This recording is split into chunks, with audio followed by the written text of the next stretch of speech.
Hi, good morning, afternoon, or evening, depending where you are at the moment. And a warm welcome to our last virtual open day at the Munich International School for this school year. My name is Lekim, and I'm part of the admissions team here at MIS. And it's a real pleasure to have so many of you joining us from different parts of the world. I believe we have people from Australia, Italy, Lithuania, and the US. I just have a few household requests to make sure that this open day runs smoothly. As we have so many people joining us today, we have muted everyone's microphone. And I would also like to kindly ask to keep your camera off during this session because this improves the overall quality of the meeting. During this session, I'm very positive that we'll be able to answer all of your questions or most of your questions. If, however, towards the end of this meeting, you still have some questions, then please use the chat function and we will try to answer as many of them as possible. Sometimes we have questions that just require a little bit more detail, and we can try to answer them during our Q&A session at the end of this meeting. If there are any questions at the end that remain unanswered, we will get back to you with an answer as soon as possible. I also would like to remind you that this session is being recorded and that it will be made available online later. In today's sessions, you'll be welcomed and introduced to MIS by our head of school, Mr. Timothy Thomas. And you'll also have the opportunity to meet our junior, middle, and senior school principal, and as well as one of our teachers, Miss Maria Ann Sanchez, who is joining us all the way from Australia. But for right now, it's my pleasure to be able to introduce and hand over to our head of school, Mr. Timothy Thomas. So thank you so much, Lee Kim. So my name is Timothy Thomas, and I am the head of school here at Munich International School. I've had the privilege of working here for the past 10 years. I'm a US American, so I was born and raised in the United States, but I studied in Germany and I've been living in Germany for over 20 years. And it's a real pleasure to be here at Munich International School. I am bilingual in English and German, and I help the school navigate that space between being a German school and being an international school. So I would like to share some slides with you today. So I'm going to set that up very quickly. So there you go. So what you see here is the name of our school and also the three verbs that our community came together several years ago and decided are the words that really describe what we hope to do with everybody, students and everybody else who enters our campus. And that's that we hope to nurture, challenge, and inspire everybody within our school community. And I'll unpack that a little bit for you as we move through the presentation today. There's a picture of the building where I'm located right now. We call that our Schloss, which is the German word for palace. It's a bit of a modest palace, but it's a very important landmark for the school, and it's something that kids remember about the school is this particular building. And when the school moved to this site in 1968, this was where all of the classes originally happened. You'll see some more pictures of our campus in just a moment. We now have 7 total buildings in which all of the teaching and learning takes place. And now the Schloss is an administrative building primarily. So I would like to very quickly share with you some information about the whole school, and then I will pass you along to our principals. We have a principal for the primary school, for the middle school, and for the senior school, and they will share with you some information about each of those individual sections. I'd like to share a little bit of information about us as an IB school, as an international baccalaureate school. I'd like to share a bit about our academic results, a little bit about the fact that we're much more than academics. We are a school that's focused on the holistic values-based development of children, a little bit about our warm, welcoming international community, and then some additional information about our beautiful, secure facilities. So I can't talk about the quality of our school, though, without talking about the quality of our teachers. So teachers are absolutely essential in the learning process for any school, and we have an amazing staff of teachers. So we recruit our teachers from all around the world. Our teachers currently represent 29 different countries. And when we're out recruiting new teachers to join our community, we have a very clear brief. We have a very clear profile of who we're looking for. So we look for teachers who are caring, highly competent, committed, culturally respectful, and who are happy, positive people who want to make learning enjoyable for their students and for themselves. And I think the experience at our school shows that these are the kinds of people that we attract as a school, and it's the kind of people that we want to put in front of students. So I'd like to share with you a little bit about what our students achieve in the academic results. So the IB diploma, this is the qualification that our students achieve at the end of grade 12. So the last 2 years of their time with us, grade 11 and 12, are part of the IB diploma program. And they write examinations in May of their grade 12 year that lead to this qualification. And it's a qualification that's recognized around the world, and it's recognized in Germany as the Allgemeine Hochschulreife. So it allows students access to both public and private universities in Germany. The maximum score that a student can achieve in the IB diploma is 45 points.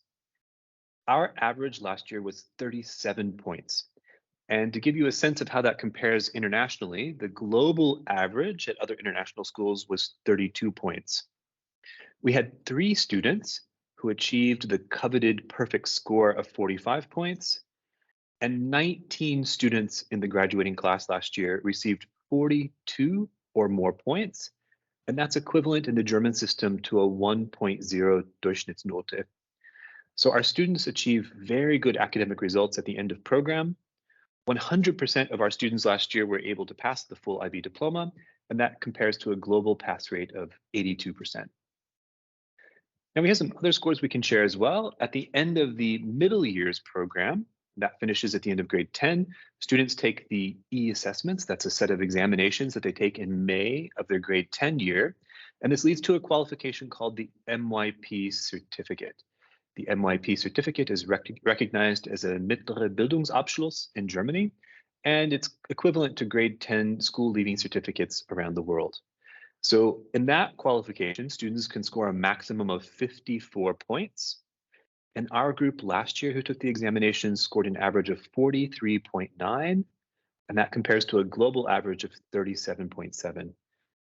So you can see that again, our students here scored significantly higher than the averages at other international schools. We also had a pass rate in the grade 10 class of 94% in getting this qualification, and that compares to a global pass rate of 80%. And many of our students then ask for that qualification to be recognized in Germany, and they receive a certificate that shows that it's equal to the Mittlere Reife in Germany. But we're about a lot more than academics. We're also about developing the whole child, and that includes the physical side, it includes the mental health side, it includes the artistic side. There you can see a photo. We host a ski tournament every year, and just a few weeks ago, we hosted that tournament again. So several international schools come and compete with our students in a ski tournament not far from here. So what do we have on offer? First of all, in the regular school day, we have visual arts, drama, music, and at the upper end, in the senior school, film. These are all classes that are integrated into the daily instruction of all of the students. Additionally, after school, students can participate in over 60 after-school activities, which are offered in 3 seasons, autumn, winter, and spring. And those take place in the junior school, they take place after school ends at 3:15. And in the middle and senior school, they take place after school ends at 4 p.m. And that includes lots of musical experiences like strings, choirs, bands, and an orchestra. It includes athletics like football, volleyball, cross country, tennis, rugby, track and field, and other sports. And then also just lots of things that kids love to do. So we have sailing on Lake Starnberg, we have rowing, we have tree climbing, nature skills, ballet, pottery, computer coding, robotics, and just about anything that you can think of. So very quickly, I'd like to share a little bit about our community. So you see some of our kids there holding their international flags. So we've been around for 56 years, And the school is currently composed of more than 1,250 students who come from 72 different countries. We have approximately 230 staff who come from 27 different countries. Munich International School, you'll see our name written with this EV at the end often. That's Eingetragener Verein. And we are a not-for-profit, parent-owned association.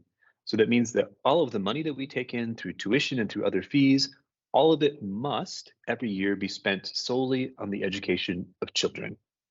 We have other Vereine or associations that are allied to the school. For example, the PTV, the Parent Teacher Verein, is a very important network that works together with the school.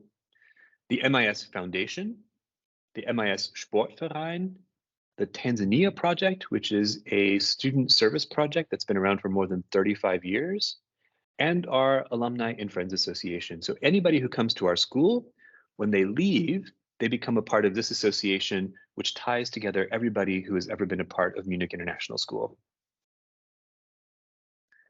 And finally, our campus.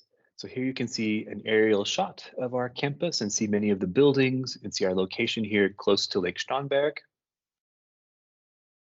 So we have 25 acres of play spaces, athletic fields, and nature paths. We have an Olympic-sized 8-lane track and field, so we're one of the only international schools in all of Europe that can host full-size track meets. We have a quadruple sports hall with dance studio and fitness center. We have a performing arts center, which is a large theater where students can do musical performances and plays. We have a maker's laboratory and a maker space, so 2 separate facilities, one in the junior school that serves students in the primary years, and one that's located in the middle and senior school that serves older students and gives them access to a number of different kinds of materials and tools with which they can make things. We have innovative science and technology laboratories. We have a full service cafeteria and kitchen that cooks fresh meals daily. And we have our own transportation services. So we have buses that help to transport all of our students to the school in the morning and back home after school's over. I want to share just a little bit about our strategic developments. There you see a recent graduate sharing the robotic hand that she built to one of our younger students. So we are doing a lot of work right now to increase the ability of the school and the students to use the mountains, lakes, and forest that surround the school. We have a beautiful setting here, and we want to make more and more use of the setting for the education and the well-being of the children. We are implementing universal design for learning across the school, which helps to ensure that we're breaking down barriers that students may have to learning.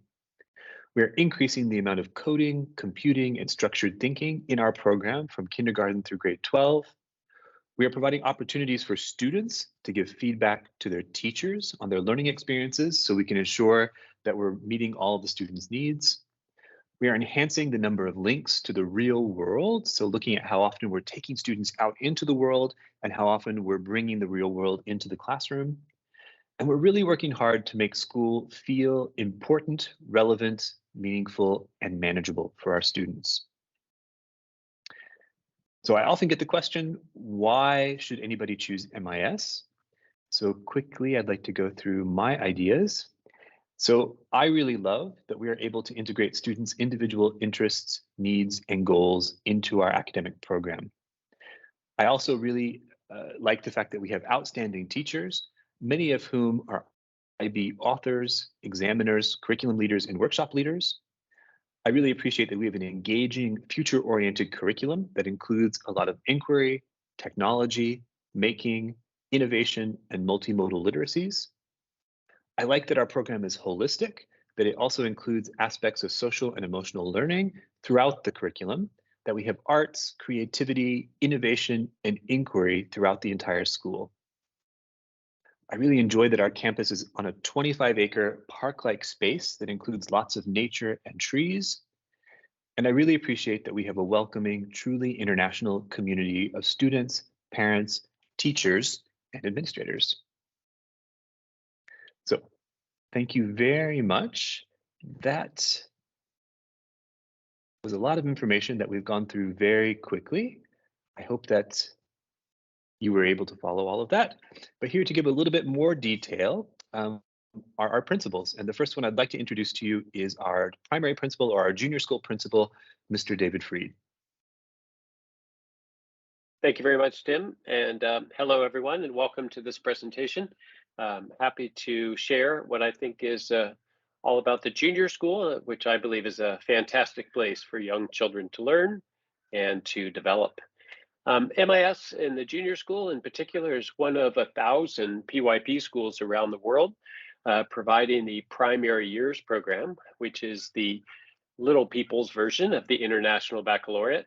The IB program, and in our case, the PYP, is truly an ideal program for children. It is, while being academically rigorous, it's also very much well-rounded, providing children with a host of activities during the day, not just reading and writing and mathematics, but our students also attend German lessons every day. Throughout the week, they also participate in physical education, art and music, making lessons on coding, going to the library to do research, to learn about the wonders of our library and the books. So children truly enjoy the multiple opportunities they have for learning, not just in their classroom, but throughout the whole school, and as you've heard about our campus too. Many of our students do join the junior school as English learners. English may be an additional language for them. For some, it's their second language. For some, it's their third or even fourth language. We have a number of teachers. All of our teachers actually are well trained in teaching students in the classrooms to help them learn the content while also learning the language of English. We also have specialists who provide small group support for students, especially our beginner students who need additional help in getting a foothold on the English language. So rest assured, if your children are non-speakers of English or know very little English, that's not a problem and quite common in our school. We also have a very strong program of what we call learning services or learning support for children who may need additional help both in the classroom and perhaps in small groups outside of the classroom.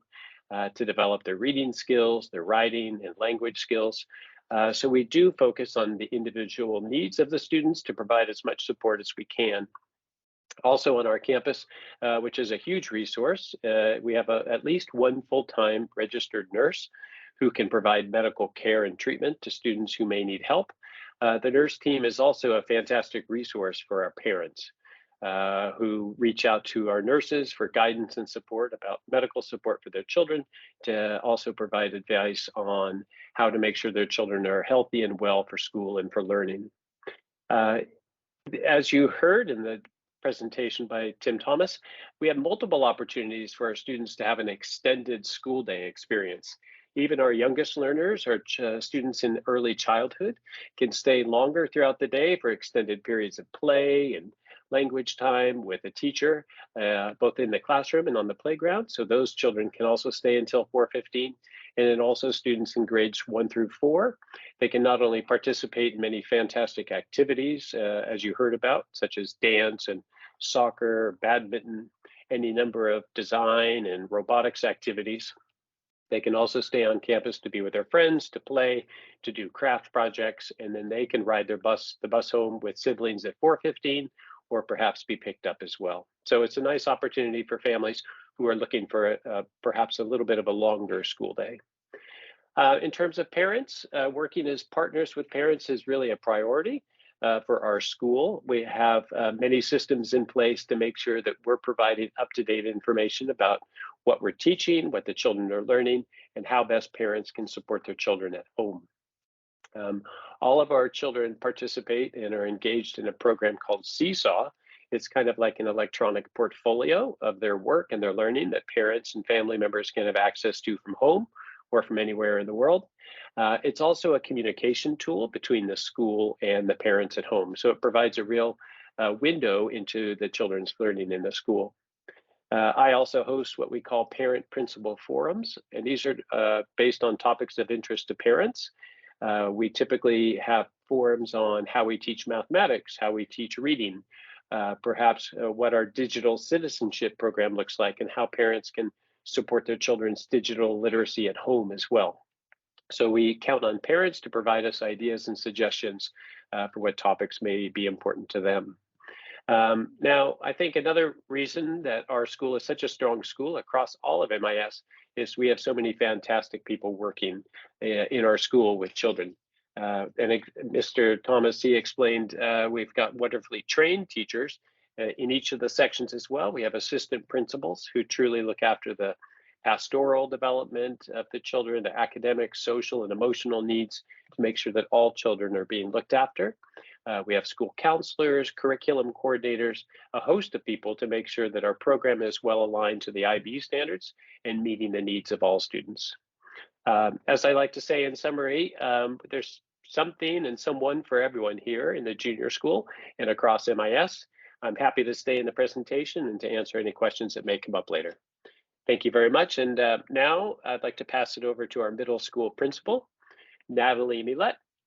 Nathalie, are you there? Here I am. Very good. Over to you. Thank you. Hi, everyone. My name is Nathalie Millette, and I am the middle school principal.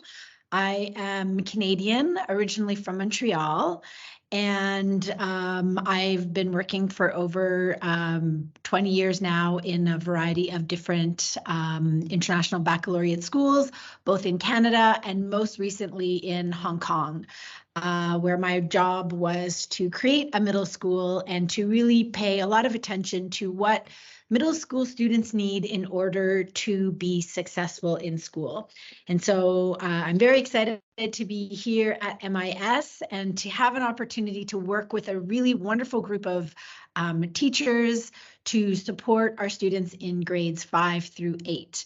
We have about 400 students in the middle school, and we really focus on what are the essential things that these students need in order to make their transition from elementary into secondary school.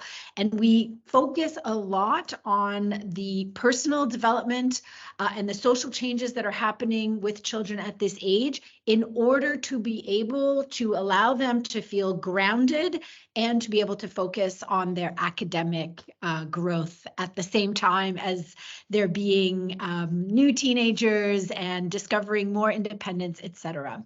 So in the middle school, we focus on 3 essential attributes which we believe will help students to be successful.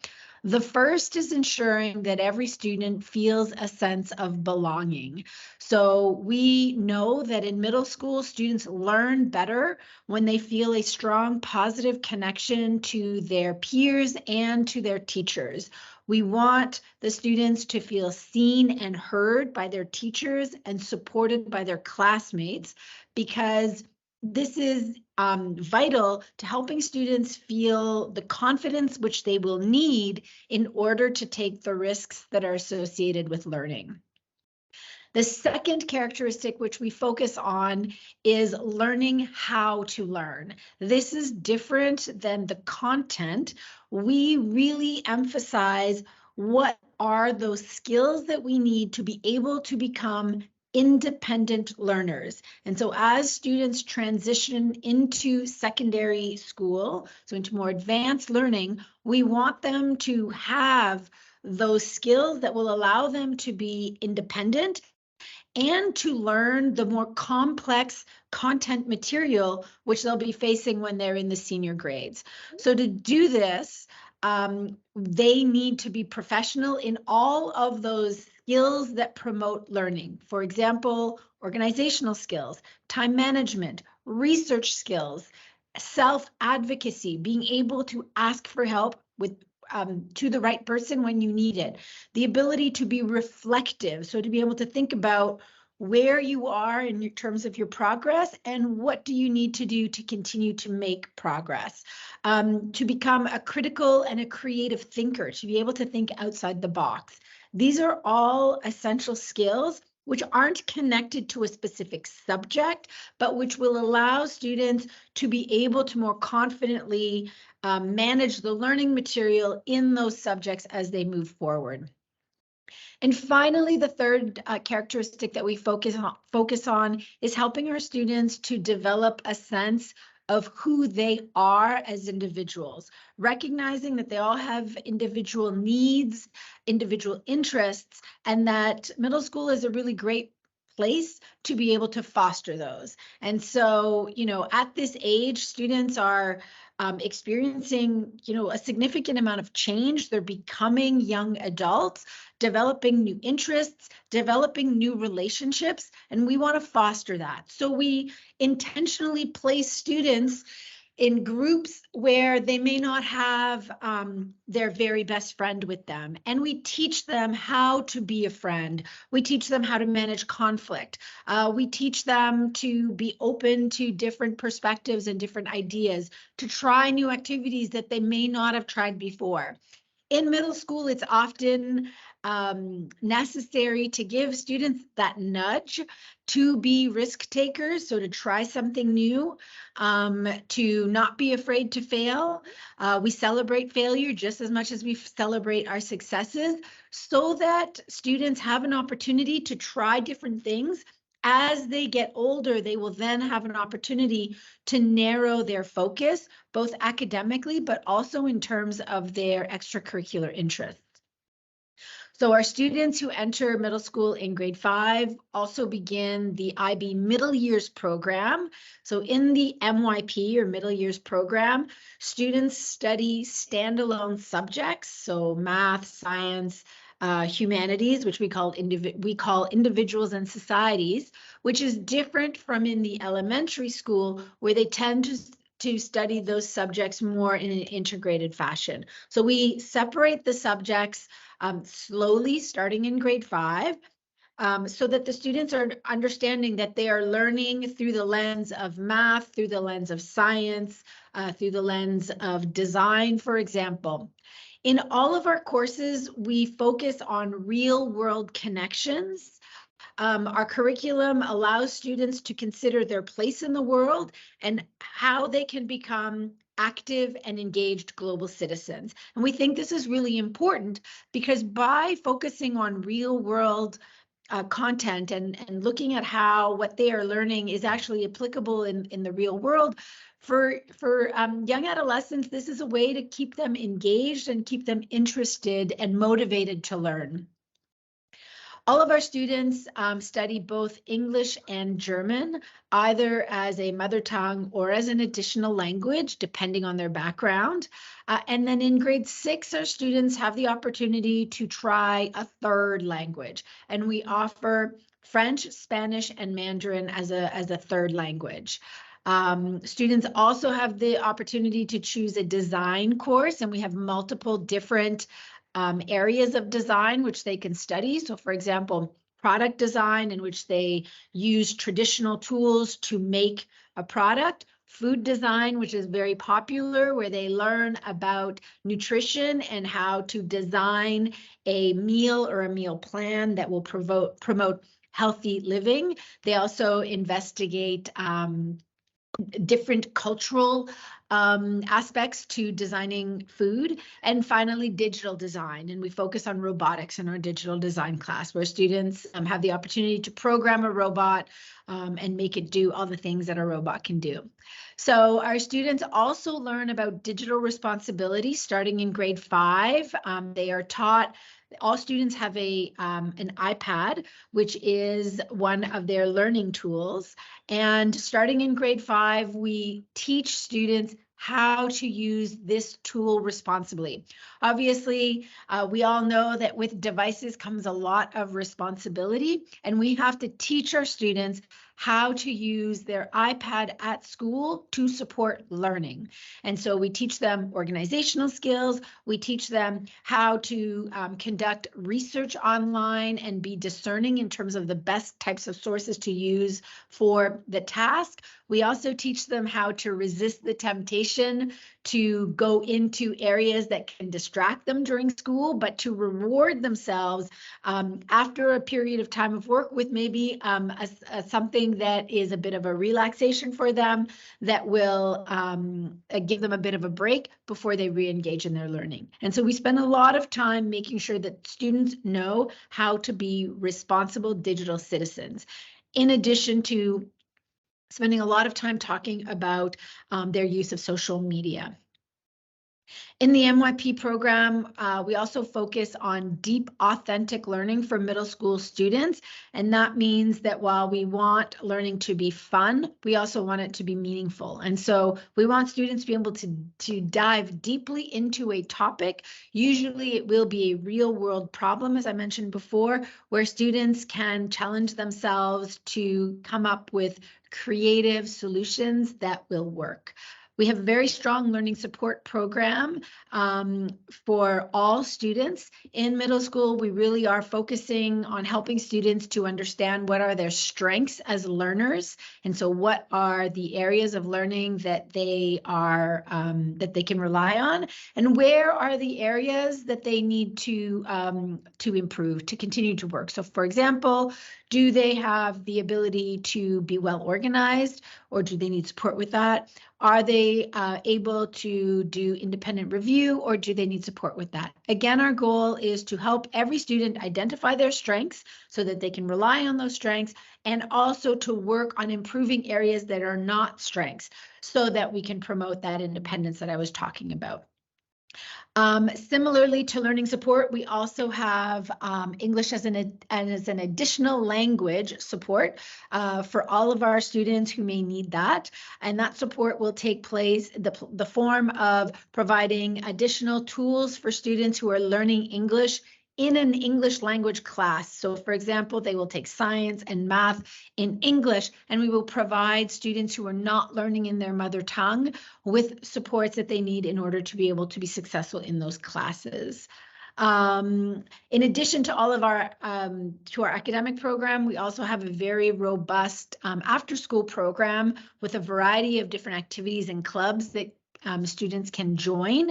We also have some clubs that will take place during the school day. So for example, we have a student council, we have a newspaper that publishes different articles about what's going on at school. We have an environmental club. All of our students participate in a service as action component where they tackle a problem related to one of the UN Sustainable Goals and look for ways to advocate for that issue and to inform our community. So the middle school really is a very busy place. We have very engaged and active students. And it is really a place where I think students are very well supported, and they are happy, and they progress in such a way that they are ready for senior school when they finish grade 8. So on that note, I will pass it over to my colleague Anders Carlsson, who is the senior school principal. Thank you, Nathalie. Nathalie said that students here are happy. Yes, if I were 10 years of age, or 12 or 14 or 7, this is the school I would have preferred to be in. I grew up in Sweden, and the schools there at the time, they were okay, but not as good as this one. Anyway, so the senior school is grade 9 to 12. There are two sort of parts, or two entities. Grade 9 and 10 is one, where you carry on studying in the MYP. You study the core subjects like English, German, mathematics, science, humanities, PE. And then on top of that, you can choose between a large number of subjects like French, Spanish, Mandarin, arts, drama, music, design, coding, additional science, additional humanities, etc. And then in grade 10, they have exams. You heard Mr. Thomas talking about that at the beginning. And these are external IB exams in grade 10. And if you are German, that would be equivalent with doing the mittlere Schulabschluss. In grade 11 and 12, that is the two IB years. And that's when students study only 6 subjects. They can choose from 52 subjects and levels, and that also means that all students have individualized timetables.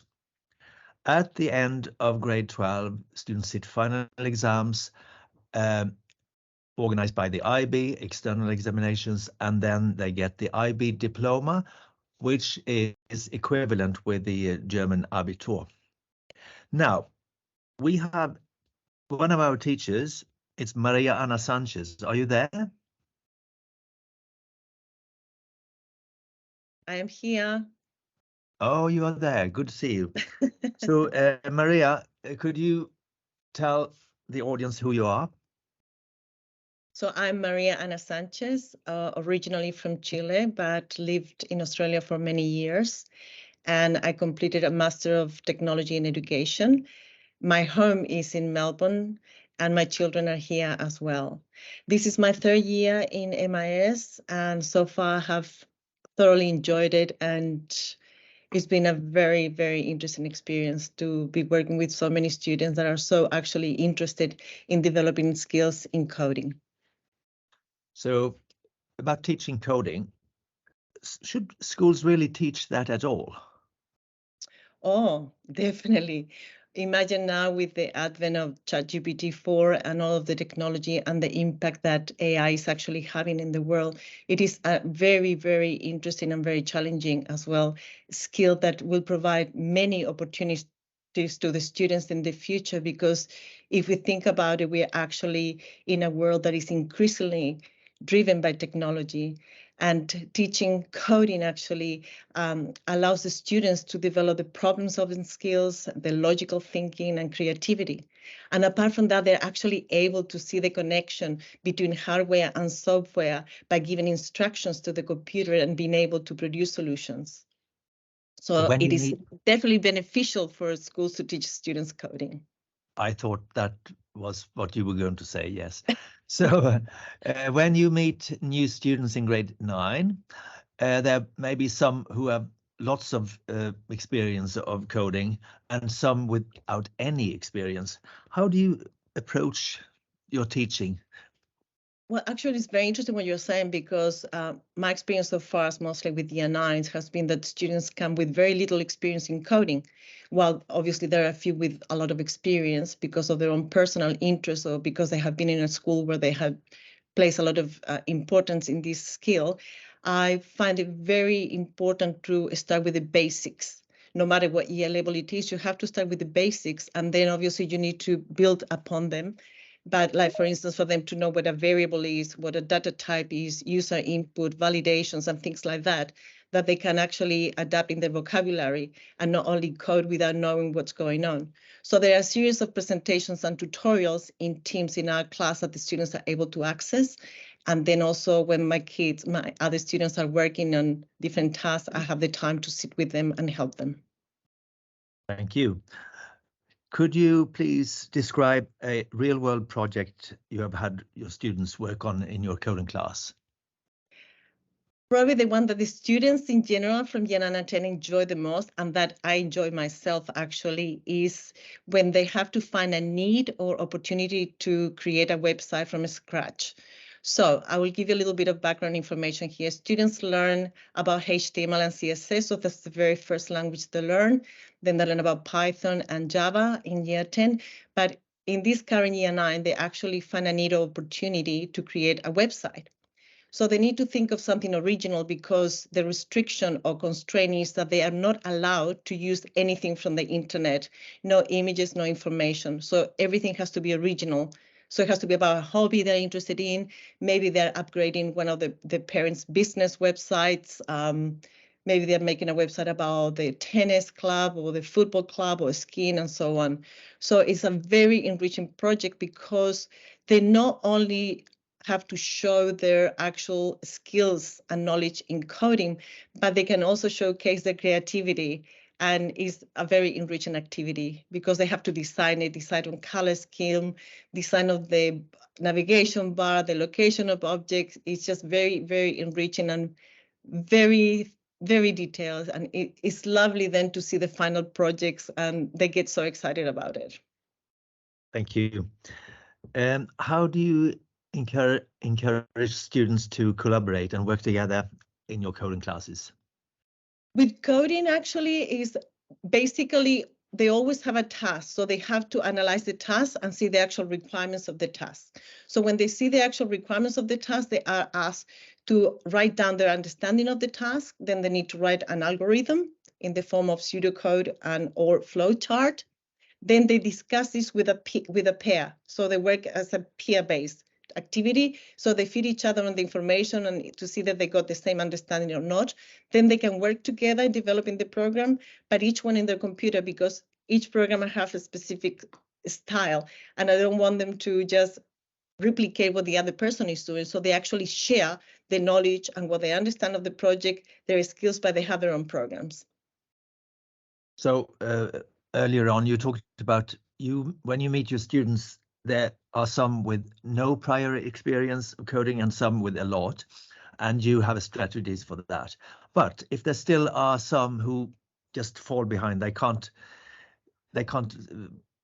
adapt. What do you do about that? Well, I would say it's very similar, as you said before, to the case of new students. But when students fall behind because it's actually difficult, because, coding is very difficult, but it's very rewarding once they're able to find the solution or they're able to problem solve and have a functional program. There is a lot of support in the class. Generally, the atmosphere of the class is very important for students to continue developing skills and hopefully not to lose hope. And because if you think when something is difficult, sometimes some people tend to just procrastinate or to leave it. So encouragement is a very, I would say, a very important skill, or not skill, but method that you need to have to encourage them to continue. The one-on-one is very important. And apart from that, there are numerous web-based tutorials that they can follow. Providing extra time for an assessment task is also fair, because obviously we all learn at a different pace and we need to give opportunities for them to show their learning, not to fail. Thank you so much, Maria, for joining us. And now I give the floor back to Lee Kim. Thank you very much. Anders, while you are still there, or you're gone already, is there something that I can ask you? You are certainly welcome. Yeah. Could you explain a little bit more about the guidance counselors that we have available in our senior school? Yeah. So we have 3 guidance counselors, and they all have 2 roles. One is the what you call social emotional counseling of young people, and the other is they also do university guidance. So when students come in grade 9, they meet with all students to learn to know them, because they have divided the students amongst them.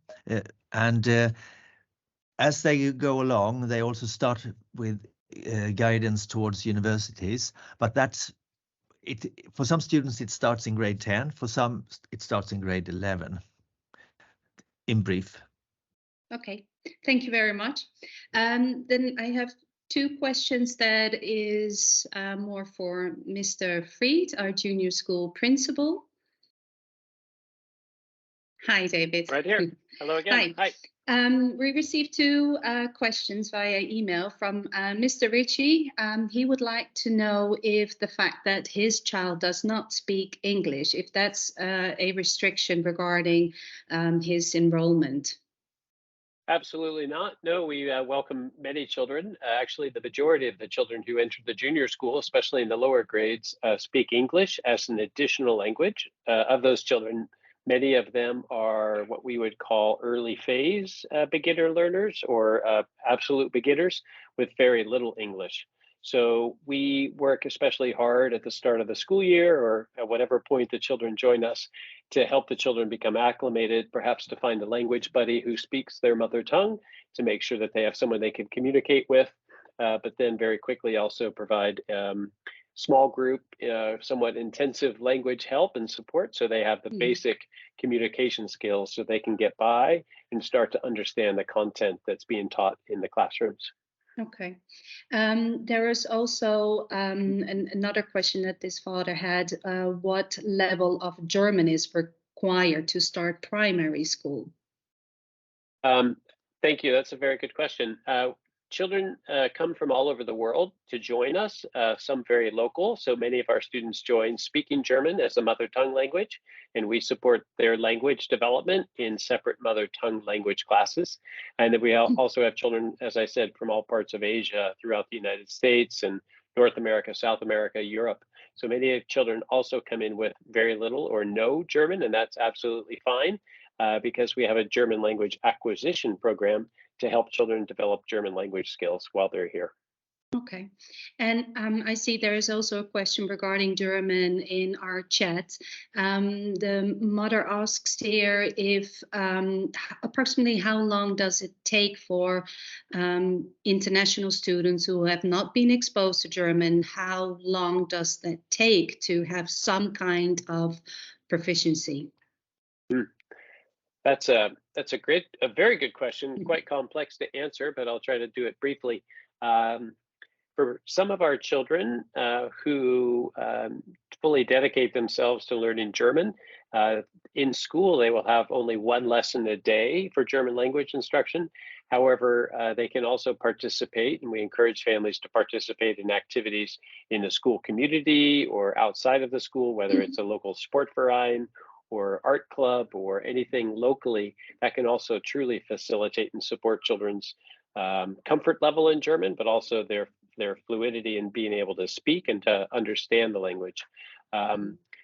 Many of our children who do come in as absolute beginners in German, after at least the first year, they're able to speak simple phrases and to understand basic German.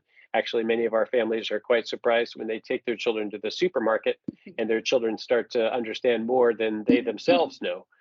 So our children do pick up the language quite quickly. And as I said, that can be accelerated by having more family support to truly advance the learning. Okay, thank you. I have another question. Is it possible to explain just a little bit more about kindergarten or our early childhood program at MIS? Sure, that's a wonderful part of our school. It is entirely included in the junior school, but also it has a separate wing or a separate area. So it almost feels like a school within a school. We have two age groups. We have the early childhood 4-5. So these are children about to turn 4 or 5, starting with us in August and then joining at any time during the year. And then we also have class groups of what we call early childhood 5-6. So 5 and 6-year-olds. Some of our children join in 4-5, some join in 5-6. After early childhood 5-6, that would be the jumping off point to grade 1. It's what we call a play-based learning environment. So a significant amount of the time the children spend in the early childhood program is through learning through play activities. And this is not just free time play, but it's structured play, and it's set up in a way to help the children develop their social skills, also many of the important fine motor skills so they can hold a pencil when they advance to the grade levels. We also support children's literacy and language development. Some of our children join in EC 5-6 or even EC 4-5 being able to read, and so we continue to help them and to support their language and literacy development. Some of our children have very little exposure to language and literacy, and that's fine, and we help them with the letter sounds and helping them put sounds together to make words. We emphasize a lot of what we call phonemic awareness. As well, in the area of mathematics, we want them to start understanding the concepts of space and shape and number and counting. So it's a nice balance of learning through play, but also developing some of the important skills and concepts that are truly the bedrock of later learning come in first grade and throughout the years. We have, you can't see them. I'm tempted to turn my camera around to show the playgrounds, but you've seen hopefully through the slideshow and other images, fantastic play areas for our children in which they spend quite a significant amount of their time outdoors just about every day of the year. I hope that answers the question in a nutshell. I think so. Yes, thank you. I know that one of the questions that we get quite often is homework policy. Would you mind explaining a little bit about that? In junior school? Sure, certainly. Yeah, first and foremost, we truly want to be responsive to what's going on at home. And certainly families have different levels of capacity to support their children with homework. We are also wanting our children to develop some healthy habits as it comes to reading, to develop an understanding that reading can be done for pleasure and to gain information. So our homework policy is focused primarily on developing our students' reading skills. So whether it's free reading or assigned readers in the lower grades, so our children are reading frequently. We also encourage children, and with support from the teachers as well, guide them through certain activities that they've learned during the day that they can reinforce at night. We also have access to a program called Learning with Parents, which is a way that children can develop, in this case, mathematics skills, but in a fun game-like structure that they can do with their parents. But again, as I said at the very beginning, we are always responsive to what's going on with families. Sometimes families may be moving or going through a particular challenge. So we're always quick to modify homework and expectations to make it work for the families and particularly for the children. Yeah, understand. Thank you very much, David. Of course. Nathalie, are you still there? Yes, I am. Hi. Hi. So this is the same actually question regarding homework, because that is a question we get often from parents. And middle school is slightly different. It's a bit step up. Would you mind explaining a little bit more about your homework policy? Sure. So our policy really is, I think, an age-appropriate continuation of what David just explained for the junior school. Yeah. So obviously in middle school, we want students to be a little bit more independent, and also, quite frankly, they want to be more independent. So we really aren't looking for parents to accompany their children through homework. And we also, just like in the junior school, want to be respectful of the fact that family time is important. We have long days. Sometimes and many of our students will take after school activities. And so they don't get home until quite late. And so homework that is assigned needs to be meaningful. And so, we encourage reading, doing a little bit of practice in some of those subjects where quick repetition of what was just learned is really important to solidifying understanding and to confirming that you're able to understand it independently without your teacher being right there. So for example, we would encourage a little bit of math homework, a little bit of language homework, specifically in the additional languages that students are learning to reinforce new concepts. And so the emphasis is on practice, on review in order to confirm your independent learning. We want students also to develop some good organizational and time management skills. And so we limit homework per subject to about 20 minutes. And so the teachers will, set homework that should take students about that long to do. And then we ask students to set themselves up in an environment that will promote their active, engaged work time without being distracted, and that they can stop even when they're not finished after, a little bit more than 20 minutes. So if we don't want them sitting and pondering and getting frustrated over 2 hours, because that's just discouraging. We also don't want kids who are up all hours of the night, because we want them to go to bed at a reasonable time so that they can be awake and engaged in school the next day. And so that is a skill that needs to be taught to the kids, and parents do have a role to play there. Yeah. And as I understand as well, kids have a few days to do their homework as well. So if in case, homework is given on Monday, but Monday evening they have maybe football training, they are able to choose themselves, okay, do I do it Monday evening, Tuesday, or maybe even Wednesday evening, right? Yeah. So it will all depend on the subject and on the type of homework.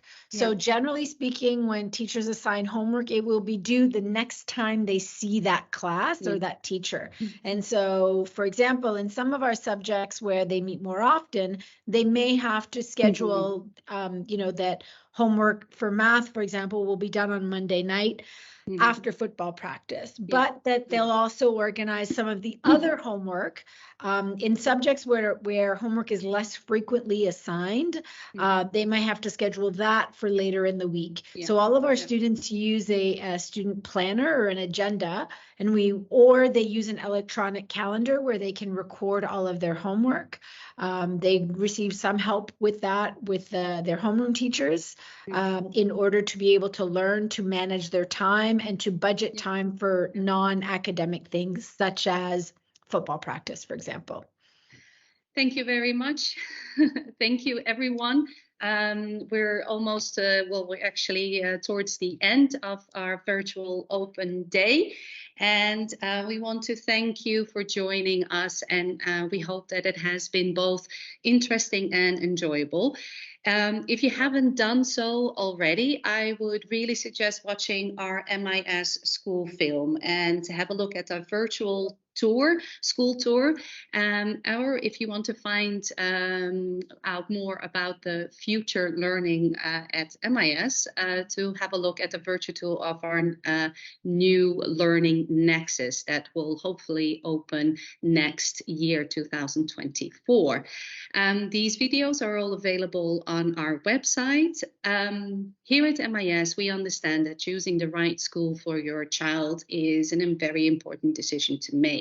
And the admissions team is here to support you to help make this decision easier. If you would like to arrange either an individual call or come and visit our school, then whether you're considering MIS for this school year, next school year, or in the future, we at the admissions office are delighted to help you. If your question has not been answered, I think we answered most of the questions, but if you still have questions, then please don't hesitate to reach out to us. Finally, enjoy the rest of your day or evening, wherever you are. Stay safe, healthy, and we hope to hear from you again. Thank you, and bye for now.